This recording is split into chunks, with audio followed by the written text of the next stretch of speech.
O ar sobre Teherã pesava. Era um sábado comum na Rua Pasteur, onde o calor do meio-dia distorcia a silhueta dos edifícios governamentais como uma miragem sobre o asfalto. Ali, no epicentro nevrálgico do poder iraniano, o silêncio sepulcral não era ausência de som, mas a manifestação física do controle absoluto. Cada pedestre, cada veículo, cada sussurro era meticulosamente filtrado por um perímetro de segurança considerado impenetrável. Os guardas em seus postos mantinham posturas rígidas, os olhos varrendo a avenida em uma coreografia ensaiada por décadas. A normalidade era um manto espesso de invulnerabilidade, até que o céu rasgou. Não houve alarmes antiaéreos preliminares. Não houve o pânico antecipatório que precede a catástrofe. Houve apenas uma súbita e brutal dissonância atmosférica, uma vibração de baixa frequência que fez o concreto tremer antes mesmo do som do impacto alcançar os tímpanos. A luz do sol foi momentaneamente eclipsada por um clarão incandescente, seguido por uma onda de choque térmica que varreu a Rua Pasteur, transformando a arquitetura imponente em poeira em suspensão e estilhaços de vidro. O homem mais protegido de uma nação inteira havia sido apagado sob a luz do dia.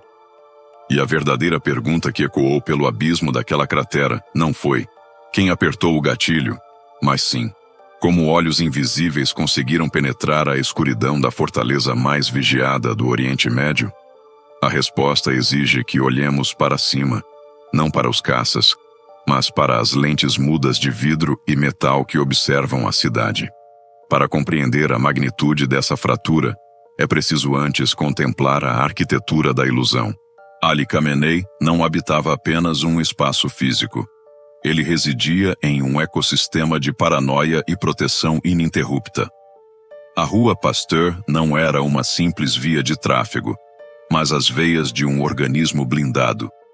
O complexo onde o líder supremo despachava era um labirinto de concreto armado, portões de aço maciço e salas com revestimento acústico em madeira escura, projetado para resistir tanto a revoltas populares quanto à artilharia pesada. A luz que banhava os pátios internos era uma luz filtrada pela certeza do poder absoluto. Sua vida era pautada por uma rotina de sombras. Os veículos que o transportavam eram fortalezas sobre rodas, com vidros espessos que distorciam a visão de quem tentasse olhar para dentro. A equipe de segurança, composta por homens forjados na lealdade cega e no treinamento militar extremo, operava sob a premissa de que qualquer anomalia no ambiente era uma ameaça letal. Eles conheciam cada buraco no asfalto, cada ponto cego das esquinas, cada variação na temperatura política da cidade. Acreditavam piamente que o perigo viria de baixo, de um infiltrado, de um carro-bomba, de uma multidão furiosa. Essa era a ilusão da luz. A crença cega de que, ao iluminar e controlar cada centímetro do solo, o céu e o éter estariam automaticamente seguros. A rotina diária de Khamenei transcorria com a previsibilidade de um relógio antigo, um pêndulo que balançava com segurança entre a residência oficial e os salões de despacho.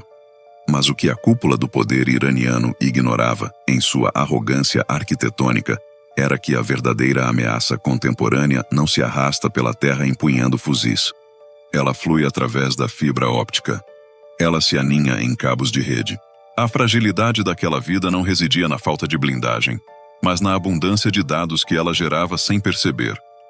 O crepúsculo daquele regime não começou com uma declaração de guerra, mas com uma linha de código silenciosa infiltrada em um servidor de trânsito anos antes da primeira faísca. A anatomia dessa operação nos leva a milhares de quilômetros da fumaça em Teherã para o zumbido estéril de servidores em salas climatizadas no sul de Israel.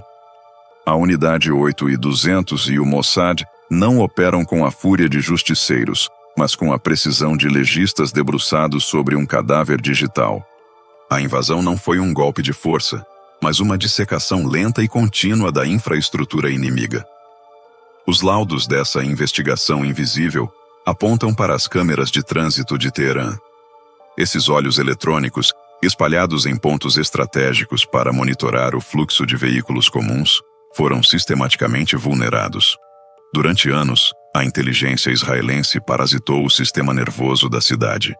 As imagens brutas, captadas nas esquinas poeirentas e nos cruzamentos ao redor da Rua Pasteur, eram desviadas. Um fluxo constante de metadados viajava através de túneis criptografados, burlando firewalls governamentais, até desaguar nos monitores de Tel Aviv. A frieza procedimental com que esses dados foram tratados é o cerne da operação. Não se tratava apenas de observar. Tratava-se de decodificar o ritmo cardíaco de uma instituição. Os analistas israelenses isolaram ângulos específicos de câmeras que varriam as entradas restritas. Observando através dessa lente fria, eles começaram a catalogar as placas dos carros descaracterizados. A inteligência artificial cruzou modelos de veículos, horários de chegada e padrões de estacionamento. Foi assim que a arquitetura da segurança iraniana foi dissecada. Algoritmos avançados processaram petabytes de horas de vídeo para estabelecer o padrão de vida, um termo técnico da espionagem que soa quase poético, mas carrega uma sentença de morte. Eles mapearam, não o alvo principal que era invisível, mas a gravidade que ele exercia sobre os outros. Identificaram os rostos dos motoristas através dos para-brisas ao amanhecer. Mapearam as rotas alternativas usadas em dias de tensão política. Documentaram em quais garagens subterrâneas os veículos de escolta repousavam. Eles descobriram a ruína do sistema não em uma falha de segurança grandiosa, mas na monotonia da repetição humana. A previsibilidade do comboio, a preferência por certas vagas de estacionamento próximas às saídas de emergência, a troca de turnos dos guardas que ocorria invariavelmente no mesmo milissegundo. Cada hábito trivial foi convertido em uma coordenada matemática. Os servidores israelenses construíram um espelho virtual da Rua Pasteur, um diorama perfeitamente atualizado em tempo real, onde a cúpula iraniana se movia como peças em um tabuleiro que já haviam perdido a partida antes mesmo do primeiro lance. Para entender a escuridão que habita os arquitetos dessa operação, precisamos afastar a ideia folclórica do assassino com uma faca no beco. O perpetrador aqui não é um indivíduo consumido pela raiva, mas uma estrutura estatal operando no ápice da abstração sociopática. O abismo para o qual olhamos é a burocratização da morte e a instrumentalização da infraestrutura civil para o extermínio. Os operadores sentados em cadeiras ergonômicas, a centenas de quilômetros de distância, não viam seres humanos de carne e osso. Viam assinaturas térmicas e emissões de radiofrequência. A psique por trás desse ataque é ditada pela absoluta desconexão empática. O gatilho para a execução não foi um acesso de fúria, mas a convergência perfeita de variáveis em uma tela. A escuridão dessas instituições de inteligência reside na sua capacidade de transformar uma cidade vibrante em uma equação letal. O comportamento desviante, neste caso, é a manipulação cirúrgica da realidade perceptiva da vítima. O plano não exigia apenas saber onde Khamenei estaria. Exigia cegar e ensurdecer sua escolta no momento exato em que a morte viesse do céu. A documentação forense dos métodos revela que, além da invasão óptica das câmeras, houve uma violação do espectro eletromagnético. A operação desceu aos subterrâneos da comunicação civil. As torres de telefonia celular que adornavam os tetos dos prédios vizinhos à Rua Pasteur foram sequestradas. A inteligência israelense não desligou as torres. Isso teria acionado protocolos de emergência. Em vez disso, aplicaram um estrangulamento mórbido aos componentes internos. No instante programado, eles induziram uma saturação artificial e seletiva nas frequências usadas pelos rádios e telefones criptografados da escolta. Os aparelhos nos bolsos dos guardas mostravam sinal de torre, mostravam barras de bateria cheia, mas estavam essencialmente operando em um vácuo. Quando o sinal de alerta de um caça no espaço aéreo foi finalmente emitido, os dispositivos de segurança indicavam apenas linhas ocupadas. Um silêncio sintético e asfixiante envolveu o comboio. A genialidade sombria do perpetrador foi usar a própria infraestrutura de Teherã como a corda para enforcar seu líder. Eles criaram uma redoma de ignorância ao redor do alvo, permitindo que a munição guiada encontrasse o asfalto com a precisão de um bisturi abrindo a pele. Quando a poeira finalmente assentou sobre a Rua Pasteur, a paisagem havia mudado irreversivelmente. O cheiro acre de concreto pulverizado e o ozônio dos explosivos pairavam no ar. misturando-se ao óleo escuro que vazava das carcaças de aço torcido no asfalto. A violência daquele sábado não deixou apenas escombros físicos. Ela rasgou o tecido da confiança cega. As câmeras de trânsito em seus postes altos continuaram filmando impassíveis, lentes de vidro refletindo o fogo lento que consumia os restos daquele poder centralizado. O inexorável avanço da tecnologia transformou o mundo moderno em um panóptico, onde não existem esconderijos para quem lança uma sombra longa. A queda de Ali Khamenei não foi um triunfo do ferro e do fogo, mas a vitória avassaladora da paciência sobre a paranoia. Aquele ataque deixa uma marca indelével sobre o chão em que pisamos. A verdadeira tragédia não reside apenas na vida ceifada sob o peso da engenharia bélica, mas na constatação de que as ferramentas que construímos para organizar a sociedade, nossos semáforos, nossas redes de celular, nossas câmeras de segurança são, em sua essência, armas adormecidas esperando por um comando remoto.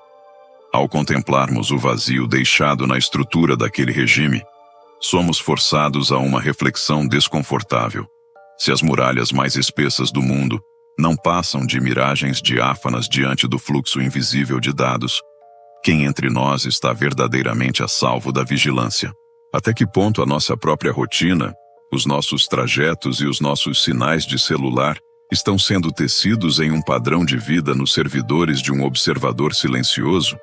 O silêncio que sucedeu à explosão na Rua Pasteur não é pacífico.